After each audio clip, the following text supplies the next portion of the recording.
Capítulo 12. Reacendendo a paixão. Prazer em Deus é a saúde da sua alma. Essa é a chave da adoração aceitável. Deus não está satisfeito, nem nós somos renovados por uma obediência repleta de tarefas, mas isenta de prazer. Richard Baxter. Em seu livro Um Coração Ardente, Acendendo o Amor por Deus, John Bevere, um dos grandes mestres bíblicos da atualidade, com livros traduzidos em mais de 100 idiomas, declara: os dias e tempos que vivemos hoje trazem com eles questões difíceis. Por que tantos da igreja não possuem essa paixão? Por que investimos milhões em mídia, edifícios, anúncios e inúmeras outras formas de propagarmos o evangelho, enquanto tantos da igreja ainda lutam contra a luxúria e o desejo pelos prazeres deste mundo? Por que mais de 80% dos convertidos acabam voltando para o mundo das trevas? Como os pecadores podem declarar que tiveram uma experiência de novo nascimento, mas não demonstrar nenhuma mudança? Creio que a resposta para todas essas questões pode ser resumida de uma única maneira: a ausência do fogo e da paixão por Deus. Concordo que a questão da paixão e do amor pelo Senhor é central na Bíblia, senão não seria chamado de o maior mandamento. Reconheço também na prática que temos dois problemas ligados a essa falta de paixão. Em primeiro lugar, temos aqueles que nunca amaram o Senhor e precisam entrar nessa dimensão de relacionamento. Mas em segundo lugar, e não menos problemático do que o primeiro, temos aqueles que já amaram o Senhor e perderam esse amor. O que apresento neste capítulo pode ajudar os que nunca amaram Cristo como deveriam, mas meu foco é principalmente, mas não exclusivamente, aqueles que abandonaram seu primeiro amor. Para tratar desse assunto, começaremos por uma declaração de Jesus que, embora muito conhecida, acredito que ainda seja muito mal compreendida e até mesmo ignorada. Nas visões que o apóstolo João teve em seu exílio na ilha de Patmos, o Senhor lhe confiou algumas mensagens às igrejas da Ásia. Em Apocalipse, na carta endereçada à igreja de Éfeso, Jesus protestou com relação à decadência do amor que essa igreja estava apresentando naquele momento. Ele protestou pela perda do que classificou como o primeiro amor. Conheço as tuas obras, tanto o teu labor como a tua perseverança, e que não podes suportar homens maus, e que puseste à prova os que a si mesmos se declaram apóstolos e não são, e os achaste mentirosos, e tens perseverança, e suportaste provas por causa do meu nome, e não te deixaste esmorecer.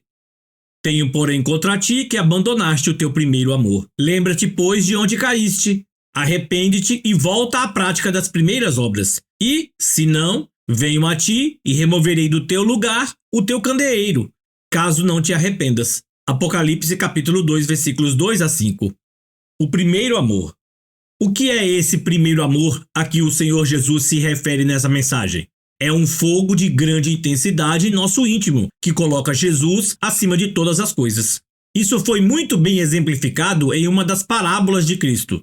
O reino dos céus é semelhante a um tesouro oculto no campo, o qual certo homem, tendo-o achado, escondeu. E, transbordante de alegria, vai e vende tudo o que tem e compra aquele campo. Mateus capítulo 13, versículo 44. O Senhor está falando de alguém que, além de transbordar de alegria por ter encontrado o reino de Deus, ainda se dispõe a abrir mão de tudo que tem para desfrutar do seu achado. Essas duas características são evidentes na vida de quem teve um encontro real com Jesus. Essa alegria foi mencionada por Jesus na parábola do semeador. O problema é que alguns cristãos permitem que ela desapareça diante de algumas provações. O que foi semeado em solo rochoso, esse é o que ouve a palavra e a recebe logo com alegria, mas não tem raiz em si mesmo, sendo antes de pouca duração. Em lhe chegando a angústia ou a perseguição por causa da palavra, logo se escandaliza. Mateus capítulo 13, versículos 20 e 21. Outros cristãos, por sua vez, até mesmo distante das mais duras provações, ainda permanecem transbordantes dessa alegria. Isso nos mostra que o responsável pela perda da paixão não são as circunstâncias em si.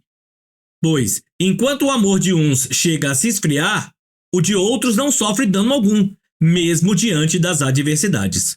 A questão é a atitude que cada um tem diante das circunstâncias.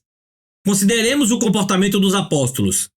Chamando os apóstolos, açoitaram-nos e, ordenando-lhes que não falassem em o nome de Jesus, os soltaram. E eles se retiraram do sinédrio, regozijando-se por terem sido considerados dignos de sofrer afrontas por esse nome. Atos capítulo 5, versículos 40 e 41. O primeiro amor também pode ser visto como aquele nosso primeiro momento de relacionamento com Cristo em que nos devotamos de todo o nosso ser a Ele. Abrimos mão de tudo por causa de Jesus. Citei há pouco a parábola do tesouro escondido no campo, mas só entenderemos o reino dos céus é também semelhante a um que negocia e procura boas pérolas, e tendo achado uma pérola de grande valor, vende tudo o que possui e a compra. Mateus capítulo 13, versículos 45 e 46. O reino de Deus passa a ser prioridade absoluta. É quando amamos a Deus de todo o nosso coração, de toda a nossa alma, de todo o nosso entendimento e com todas as nossas forças. Esse primeiro amor nos leva a viver intensamente a fé. Foi assim desde o início da era cristã. Então, os que aceitaram a palavra foram batizados, havendo um acréscimo naquele dia de quase 3.000 pessoas, e perseveravam na doutrina dos apóstolos e na comunhão, no partir do pão e nas orações. Em cada alma havia temor, e muitos prodígios e sinais eram feitos por intermédio dos apóstolos. Todos os que creram estavam juntos e tinham tudo em comum. Vendiam as suas propriedades e bens, distribuindo o produto entre todos, à medida que alguém tinha necessidade. Diariamente perseveravam unânimes no templo, partiam o pão de casa em casa e tomavam as suas refeições com alegria e singeleza de coração, louvando a Deus e contando com a simpatia de todo o povo. Enquanto isso, acrescentava-lhes o Senhor, dia a dia, os que iam sendo salvos. Atos capítulo 2, versículos 41 a 47. Os relatos de Atos nos revelam uma igreja viva, cheia de paixão e fervor. Da multidão dos que creram, era o coração e a alma. Ninguém considerava exclusivamente sua nenhuma das coisas que possuía. Tudo, porém, lhes era comum. Com grande poder, os apóstolos davam testemunho da ressurreição do Senhor Jesus, e em todos eles havia abundante graça, pois nenhum necessitado havia entre eles, porquanto os que possuíam terras ou casas, vendendo-as, traziam os valores correspondentes e depositavam aos pés dos apóstolos. Então, se distribuía a qualquer um à medida que alguém tinha necessidade. Atos capítulo 4, versículos 32 a 35. Esse amor nos leva à prática de buscar intensamente o Senhor. Aliás, vale ressaltar que há um padrão de busca que Deus determinou para nós. É quando ele se torna mais importante para nós do que qualquer outra pessoa ou coisa. Devemos chegar a um ponto tal nesse anseio por ele que nada mais importe. É possível entrar nesse lugar de fascinação tão intensa pelo Senhor? Claro que sim. Vemos isso na Bíblia, a palavra inspirada de Deus. Observe esta declaração que o salmista faz ao Senhor. A quem tenho no céu senão a ti? E na terra, nada mais desejo além de estar junto a ti. Salmo 73, versículo 25. Esse fogo do amor também faz com que trabalhemos para Deus. Cristo relacionou esse fogo com obras, quando disse a Pedro que, se ele o amasse, deveria apacentar o seu rebanho. João capítulo 21, versículos 15 a 17. O apóstolo Paulo falou que o amor de Cristo, ou o entendimento da profundidade desse amor, nos constrange a não mais vivermos para nós, e sim para ele. Pois o amor de Cristo nos constrange. Julgando nós isso, um morreu por todos, logo todos morreram. E ele morreu por todos, para que os que vivem não vivam mais para si mesmos, mas para aquele que por eles morreu e ressuscitou. 2 Coríntios capítulo 5, versículos 14 e 15. Foi esse constrangimento de amor que fez com que o apóstolo Paulo trabalhasse mais do que os demais apóstolos. Mas, pela graça de Deus, sou o que sou. E a sua graça que me foi concedida não se tornou vã. Antes trabalhei muito mais do que todos eles. Todavia não eu, mas a graça de Deus comigo. 1 Coríntios capítulo 15, versículo 10. Isso também deveria ser assim conosco. O primeiro amor é uma profunda resposta ao entendimento do amor de Cristo, o que nos leva a buscar e a servir ao Senhor com mais intensidade e paixão, definindo a perda do primeiro amor. Às vezes, a melhor forma de compreender o que alguma coisa é começa pela definição do que ela não é. Portanto, a fim de melhor entender a diminuição do amor vivida pelos Efésios, devemos analisar também o que as Escrituras mostram não ser a perda do primeiro amor. Alguns acham que se o primeiro amor nos leva ao trabalho, então, em contrapartida, a perda do primeiro amor poderia ser definida como uma diminuição da produtividade. Porém, de acordo com a mensagem de Jesus na carta à igreja de Éfeso, a perda do primeiro amor não é apenas uma questão de relaxamento no trabalho de Deus, uma vez que o Senhor lhe disse: conheço as tuas obras, tanto o teu labor como a tua perseverança. Apocalipse capítulo 2, versículo 2. A palavra grega traduzida por labor é kopos, que, de acordo com o Léxico de Strong, significa intenso trabalho unido a aborrecimento e fadiga.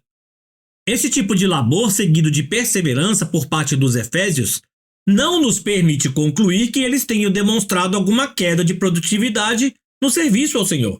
Perder a paixão pelo Senhor também não é enfrentar uma crise de desânimo ou simplesmente desejar desistir, uma vez que nessa mensagem profética, o Senhor Jesus elogia a persistência desses cristãos de Éfeso. E tens perseverança, e suportaste provas por causa do meu nome, e não te deixaste esmorecer. Apocalipse capítulo 2, versículo 3. A perda do primeiro amor também não pode ser vista como sendo um momento de crise no trabalho ou na dedicação, uma vez que é algo que Deus tem contra nós. Tenho, porém, contra ti que abandonaste o teu primeiro amor. Lembra-te, pois, de onde caíste, arrepende-te e volta à prática das primeiras obras. E, se não, venho a ti e removerei do teu lugar o teu candeeiro, caso não te arrependas. Apocalipse capítulo 2, versículos 4 e 5. Portanto, a perda do primeiro amor é uma queda, é chamada de pecado e necessita de arrependimento. Recordo-me de uma ocasião em que alguém me pediu oração e, como de costume, indaguei pelo que tal pessoa gostaria que eu orasse. Ela disse que estava em crise. Curioso, indaguei que crise era. Gosto de saber pelo que vou orar. A pessoa prontamente me respondeu: é que eu perdi meu primeiro amor. Retruquei na hora: então você não está em crise, está em pecado. Recebi imediatamente um olhar de reprovação que indicava um possível exagero da minha parte. Então tive de demonstrar pelas Escrituras que Jesus classificou a perda da paixão inicial como sendo uma queda, que também é chamada de pecado e que necessita de arrependimento. Há muitos crentes que continuam se dedicando ao trabalho do Senhor, mas perderam a paixão. Fazem o que fazem por hábito, por rotina, por medo, pelo galardão, por quaisquer outros motivos, os quais, acompanhados daquele primeiro amor intenso, fariam sentido, mas sozinhos não. A queixa que o Senhor faz é a de que esses crentes haviam abandonado o primeiro amor. A palavra grega aphiemi, traduzida por abandonar nesse texto bíblico, tem um significado bem abrangente. O Léxico de Strong define essa palavra da seguinte maneira: enviar para outro lugar, mandar ir embora ou partir, de um marido que divorcia sua esposa, enviar, deixar, expelir, deixar ir, abandonar, não interferir, negligenciar, deixar ir, deixar de lado uma dívida, desistir, não guardar mais, partir, deixar alguém a fim de ir para outro lugar, desertar sem razão, partir deixando algo para trás, deixar destituído. Essas expressões refletem não uma perda que possa ser denominada como sendo meramente acidental, mas um ato voluntário de abandono, de descaso. O Senhor Jesus tampouco está exortando essa igreja por não amar mais. Não se tratava de uma ausência completa de amor, pois ainda havia amor. No entanto, o amor deles havia perdido sua intensidade, e não era mais o amor que ele esperava encontrar neles. Por que perdemos o amor? O primeiro amor é como um fogo. Se colocamos lenha, ele fica mais inflamado. Contudo, se jogamos água, ele se apaga. Falhamos tanto por não alimentar o fogo como por permitir que outras coisas o apaguem. Muitas coisas contribuem para que o nosso amor pelo Senhor perca sua intensidade. No entanto, há 4 coisas especificamente que eu gostaria de enfatizar aqui. Se quisermos nos prevenir e evitar essa perda, ou se quisermos uma restauração, depois de perdermos esse amor, precisaremos entender esses aspectos e a maneira como eles nos afetam. O convívio com o pecado, a falta de produtividade, a falta de tratamento, as distrações. O convívio com o pecado.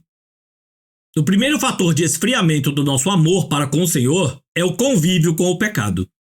E, por se multiplicar a iniquidade, o amor de muitos se esfriará. Mateus capítulo 24, versículo 12. Ao falar do convívio com o pecado, em vez do pecado em si, pretendo estabelecer uma diferença importantíssima. É óbvio que quem vive no pecado está distante de Deus. Embora a ausência do primeiro amor seja chamada de pecado, esse pecado não é necessariamente ocasionado por algum outro pecado na vida de quem sofreu essa perda. Muitas vezes, essa frieza pode ser gerada pelo convívio com o pecado dos outros. Creio que em Mateus 24:12, Jesus está se referindo aos pecados da sociedade em que vivemos. Em razão da multiplicação do pecado à nossa volta, e não necessariamente em nossa vida, passamos a conviver com algumas coisas que, ainda que não as pratiquemos, as toleramos. Precisamos ter o cuidado de não nos acostumar com o pecado à nossa volta. Muitas vezes, o enredo dos filmes que nos proporcionam entretenimento faz com que nos acostumemos com alguns valores contrários ao que pregamos. Acabamos aceitando com naturalidade a violência, a imoralidade e muitos outros valores mundanos. Mesmo que não venhamos a ceder a esses pecados, se não mantivermos um coração que aborreça o mal, ficaremos acostumados com esses valores errados a ponto de permitir que o nosso amor se esfrie. Quando o Novo Testamento fala de Ló, sobrinho de Abraão, destaca uma característica que não é vista com clareza no Antigo Testamento. Trata-se do testemunho de que ele se afligia com as iniquidades das pessoas à sua volta. E, reduzindo a cinzas as cidades de Sodoma e Gomorra, ordenou-as à ruína completa, tendo-as posto como exemplo a quantos venham a viver impiamente. E livrou o justo Ló, afligido pelo procedimento libertino daqueles insubordinados, porque este justo, pelo que via e ouvia quando habitava entre eles, atormentava sua alma justa cada dia por causa das obras iníquas daqueles. Porque o Senhor sabe livrar da provação os piedosos e conservar, sob castigo, os inimigos para o dia do juízo. Segunda carta de Pedro, capítulo 2, versículos 6 a 9. Penso ser essa a razão pela qual o Senhor Jesus fala com o anjo da igreja de Éfeso sobre odiar aquilo que ele também odeia. Apocalipse capítulo 2, versículo 6. Não podemos apenas evitar o que nos foi proibido. Devemos entender o que é não se agradar daquilo que desagrada ao nosso Senhor. Foi exatamente isso que Salomão, pelo Espírito de Deus, enfatizou quando falava sobre o temor do Senhor. O temor do Senhor consiste em aborrecer o mal, a soberba, a arrogância, o mau caminho e a boca perversa. Eu os aborreço. Provérbios capítulo 8, versículo 13. A falta de profundidade. O segundo fator que contribui para o esfriamento do nosso amor pelo Senhor é a nossa falta de profundidade na vida cristã. Há muitas pessoas que vivem o seu relacionamento com Cristo de forma superficial. Na parábola do semeador, Jesus Cristo falou sobre a semente que caiu em solo pedregoso. O resultado é uma planta que brota depressa, mas não desenvolve a profundidade. E a razão disso é apresentada quando Cristo explica que a raiz não consegue penetrar profundamente no solo, que não tem muita terra, tornando-se assim superficial. O risco que essa planta corre, pelo fato de ter se desenvolvido apenas na superfície, é que, saindo o sol, figura do calor das provações, ela pode morrer rapidamente.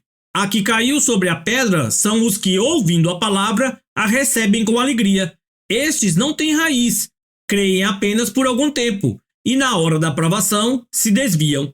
Lucas capítulo 8, versículo 13. Um dos segredos de não nos afastarmos do Senhor, nem perdermos a alegria inicial, é o desenvolvimento da profundidade em nossa vida espiritual. Muitos cristãos vivem somente dos cultos semanais.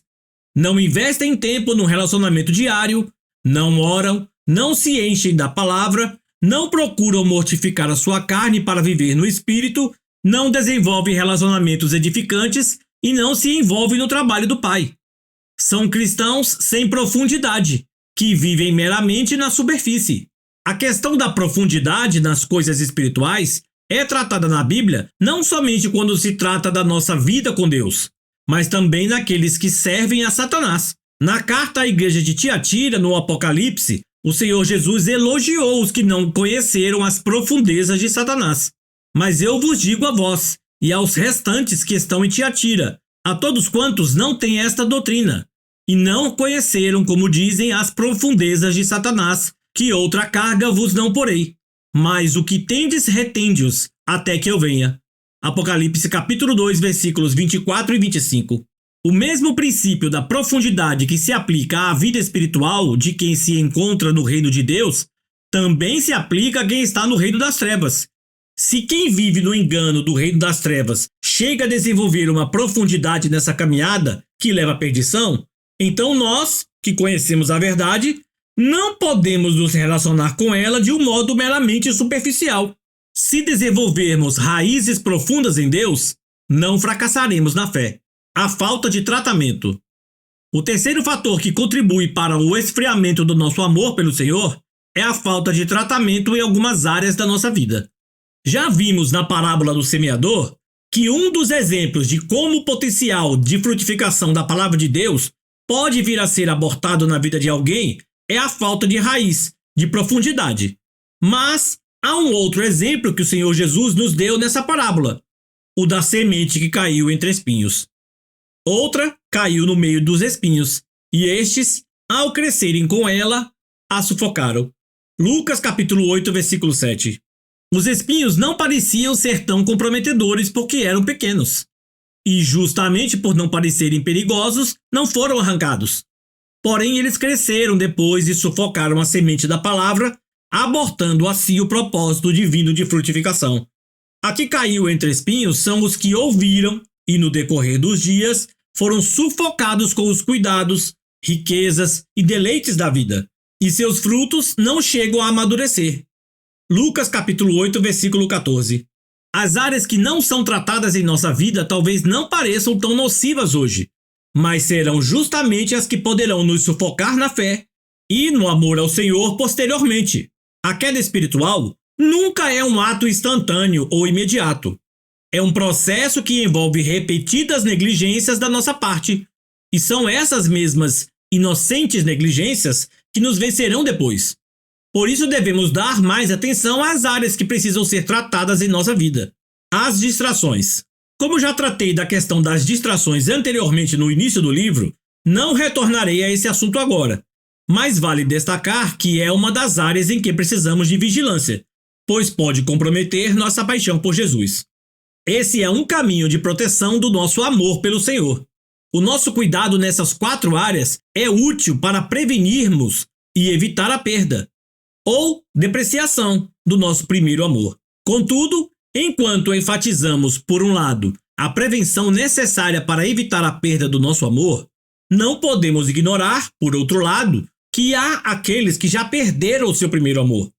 E assim sendo, é preciso orientá-los acerca do que fazer com relação à perda já sofrida. E é justamente para essas pessoas que quero compartilhar o que tenho entendido pelas Escrituras ser o caminho de volta. O caminho de volta. O caminho de volta é o caminho da restauração. Foi o próprio Senhor Jesus quem propôs esse caminho. Lembra-te, pois, de onde caíste. Arrepende-te e volta à prática das primeiras obras.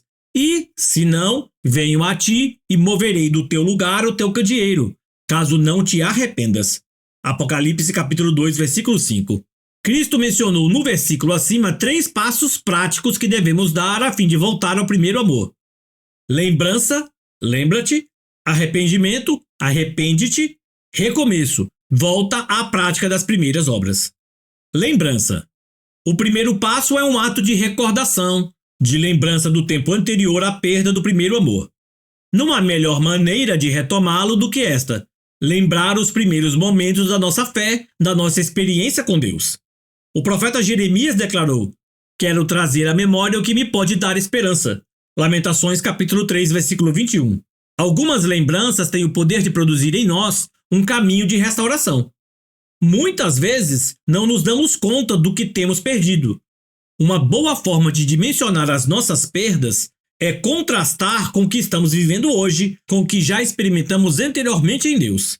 Recordo-me de uma ocasião em que fui visitar os meus pais e entrei no quarto que, quando solteiro, eu compartilhava com os meus irmãos.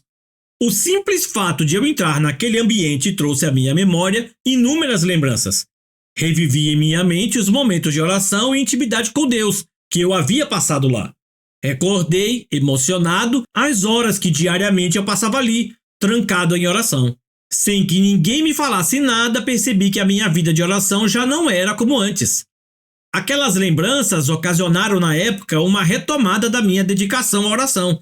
E até mesmo hoje, ao recordar aqueles momentos da poderosa visitação de Deus que eu vivi naquele quarto, sinto-me motivado a resgatar o que deixei de lado. Contudo, a lembrança em si, daquilo que eu havia provado lá na casa dos meus pais, não produziu mudança alguma.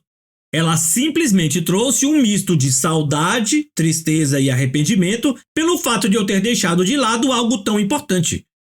E esta é exatamente a segunda atitude que Jesus pediu aos irmãos de Éfeso. Arrepende-te. Arrependimento. Não basta ter saudade de como as coisas eram anteriormente.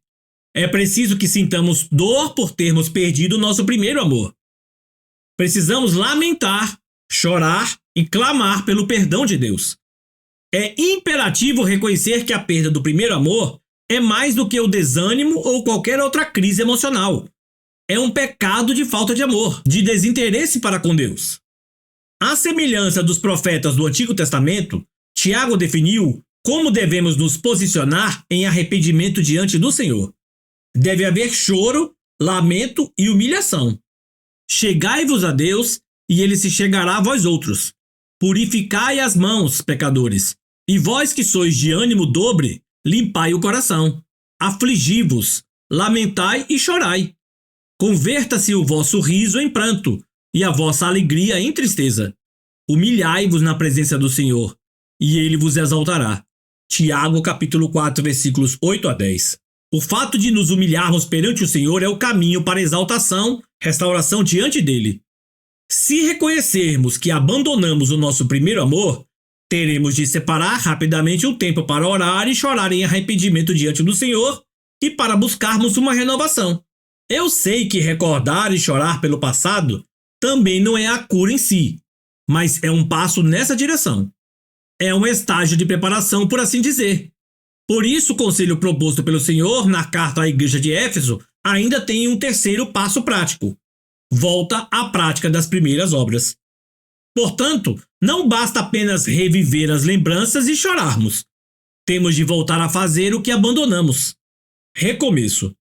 É necessário um recomeço, ou seja, retornar ao que fazíamos no início da caminhada de fé. Essas primeiras obras a que Cristo se refere não são o primeiro amor em si, mas estão atreladas a ele. Elas são uma forma de expressar e alimentar o nosso primeiro amor. Elas têm a ver com como buscamos o Senhor antes e também com a maneira como nós o servíamos. Jesus não protestou porque os efésios não o amavam mais, e sim porque já não o amavam como anteriormente. Precisamos mais do que o reconhecimento da nossa perda. Precisamos voltar a agir como no início da nossa caminhada com Cristo. É tempo de resgatar o nosso amor ao Senhor e dar-lhe nada menos que o nosso amor total.